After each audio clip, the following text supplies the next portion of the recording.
საშინაო სკოლის გაკვეთილებს წარმოგიდგენთ კომპანია Silknet.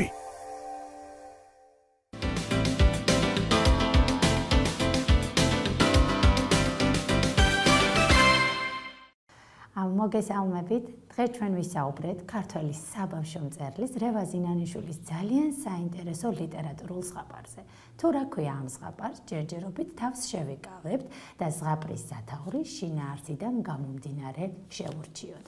რაც მთავარია, დავასახელებ იმას, რომ ეს ზღაპარი დაწერილია ბუების შესახებ.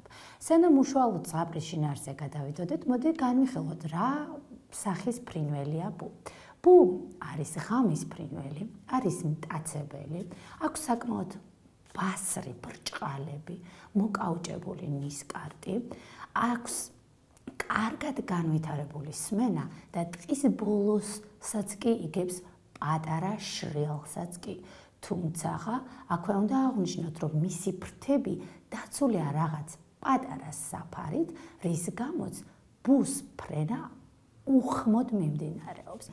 ბუ ღამის მტაცებელი ფრინველია. მას აქვს კარგად განვითარებული ბასრი ბრჭყალები, მოკაუჭებული ნისკარტი და ნადავლის დაჭერის დროს ის მსხვერპლს ბრჭყალებით გუდავს. თუ ამას გავითვალისწინებთ, ესე იგი რაღაც მტაცებელ ფრინველებზე უნდა იყოს ჩვენი ამბავი თითქოს გადანაწილებული, მაგრამ ჩვენს ამბავში აქ ყველაფერი სხვანაირად ხდება. უჯობესია ეს თავად მოვისმინოთ. იყო ორი ბუ. ორივენი ძალიან ბებრები და საბრალონი. შვილები აღარ უჩნდებოდათ. ისხდნენ ვებ მუხის ფუღუროში და ან ეძინათ, ან თავის უბედობაზე ბუზღუნებდნენ. ვება ნიშნავს ძალიან დიდ უზარმაზარს, ვებერტლას. რაღა ჩვენი სიცოცხლე, რისთვის გავარსებობთ ქვეყანაზეო? ღამით ფუღუროდან გამოფრინდებოდნენ, გათენებისას დაბრუნდებოდნენ თავიანთ ფუღუროში და ეძინათ ერთმანეთისკენ ზურგ შექცეულებს, ან ისევ თავიანთ უბედობაზე იწყებდნენ ბუზღუნს. თუ შევჩერდებით ამ ეპიზოდზე, შეიძლება დავარქვათ ამ ეპიზოდს პატარა სათაური, რომელსაც ალბათ ერთი ყოველდღიური ცხოვრების ასახვა შეუძლია წარმოუდგინოს ბუების ცხოვრებიდან და ბებერი ბუები პირველი ეპიზოდის სათაური გამოვყოთ. და განვაგრძოთ, ხო? მაგრამ ერთ საღამოს მათვისაც მოხდა ახალი რამ. ის იყო ბებერი ბუები, ფუღუროდან უნდა გამოფრენილიყვნენ, რომ რაღაც უჩვეულო, ანუ უცნაური ხმა შემოესმათ. ჩაიხედეს ძირს და რას ხედავენ? ძალიან ლამაზი პატარა ბავშვი, რომ ვერც გაარჩევ, ბიჭია თუ გოგო, დგას ფუნჩულა ხელები თვალებთან მიუტანია და ტირის. ერთხანს ასე იტირა ბავშვმა, მერე კი იქვე ხმელ ფოთლებსა და ბალახებზე მიწვა და დაეძინა. თუ აქ შევჩერდებით, გამოვყავით ახალი ეპიზოდი. ამ ეპიზოდსაც შესაბამისად შეგვიძლია პატარა სათაური მოუძებნოთ. ეს სათაური შეიძლება ასე ჟღერდეს. უცნაური ხმები. მოდი დავფიქრდეთ, თუ ბუ ამდენად მტაცებელია, თუ მას შეუძლია რომ სულ მცირე 10 კილო მსხვერპლიც კი მოგდოს. როგორ გონიათ, რას შეიძლება მოველოდეთ ბუებისგან ამ შემთხვევაში? მათ თითქმის მზამზარეულად მოუბრძადათ საკვები ხესთან. მაგრამ მოდი ვნახოთ რა მოხდება ამის შემდეგ. ბებერი ბუები ერთმანეთს უყურებდნენ გიზგიზა ბრიალა თვალებით. რა ვქნათ, როგორ მოვიქცეთო? აქვე შეგახსენებთ, რომ ბუ მტაცებელია კიდევ ერთხელ. მათ შეეძლოთ, რომ შესაბამისად ნადავლით ჩაეტკბარუნებინათ პირი. შესცივდება, თქვა დედა ბუ. აქ უნდა გავაკეთოთ პატარა პარალელი. პირველად დედა ბუმ გააკეთა პატარა ჩანიშვნა. დედობრივმა ინსტინქტმა გაიღვიძა მასში. ხო, შესცივდება, მიოგო მამა ბუ. ღამ-ღამობით ახლა ძალიან ცივა. მაგასაც ხომ ეყოლება დედა. დედაც ეყოლება და მამაც. ჩავფრინდეთ და ფრთები გადავაფაროთ. სანამ განვაგრძობდეთ თხრობას, მე მინდა პატარა ფრაზებით გავიხსენოთ მთელი ამბის მოკლე შინაარსი. ამ ფრაზებით შედგენილ პატარა ამბავს ბრილიანტის მეთოდი ქვია.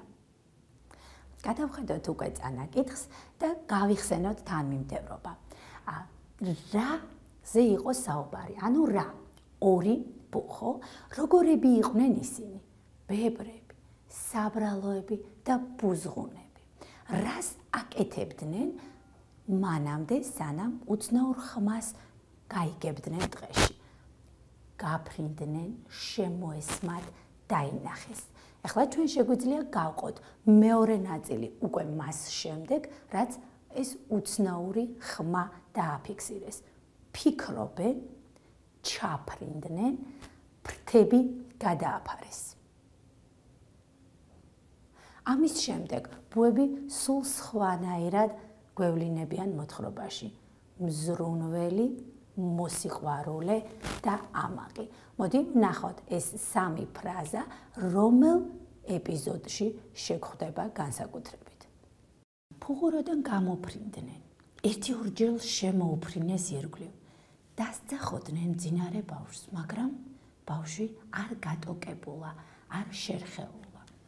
მაშინ ერთი წინ ჩაუჯდა, მეორე უკან. გაშალეს დიდი, მსუბუქი თბილი ფრთები. ბავშვს მთელ სიგრძეზე გადააფარეს და ასე გაშეშდნენ. ორამშვენიერი, სანახავე იყო. ერთმანეთზე ყბაყბა მიდგმული ორი თვალებ გიზგიზა ბუ და მათი ფრთების ქვეშ მძინარე ბავშვი. ეს ეპიზოდი მთელი ბუების ცხოვრებაში რაღაც განსაკუთრებული დღის განსაკუთრებული ისა წავშალოთ რა ისა ეს ეპიზოდი ეს ეპიზოდი ბუების ცხოვრებაში განსაკუთრებული მნიშვნელობის იყო. ამ ეპიზოდის შესახებ ფაფუც აივერიელმა ლექსიც კი დაწერა. მე მინდა წაგიკითხოთ ეს ლექსი და შემდეგ დაუბრუნდეთ ისე ტექსტს.